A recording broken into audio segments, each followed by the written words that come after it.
দেখার পজিশন। হ্যাঁ, মনিটর থাকতে হবে, 50 ডিগ্রি গেজ দাও। জি জি, সার্জানের যে নেক পেইনের একটা বড় কারণ।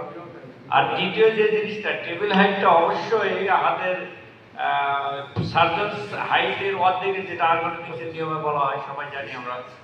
তো এইটার জন্য শোল্ডারের যখন আমরা মুভ করব, কাজ করব, তখন শোল্ডারের যেন 10 ডিগ্রির উপরে না ওঠে, তাহলেই কিন্তু শোল্ডার জয়েন্টের পেইনকে অ্যাভয়েড করতে পারবো আমরা।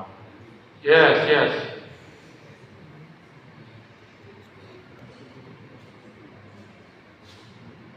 আর অলমোস্ট আমরা ডিসপ্লেটা করে ফেলছি অলমোস্ট। এখানে ফিক্সেশনের দরকার নাই বললেই চলে।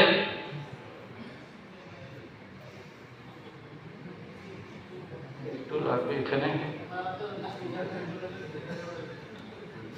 জাহাঙ্গীর ভাই, তুই একটা টাকা মারলে না, কি করবি? এতক্ষণ গুতাগুতি না করে এক জায়গায় রাখা। টাকা টাকা লাগাই দিব। দেখ, কারণ হলো আপনার টাইম তো অলরেডি ওভার। এই যে সংসদ যা নামক দাঁড়ায় আছে আপনার পিছিয়ে, টাকা দিয়ে দেন, কি করবেন? যদি গ্রাউন্ড করে, মানে ডিসকারেজ না করে, তাইলে দিয়ে দেন।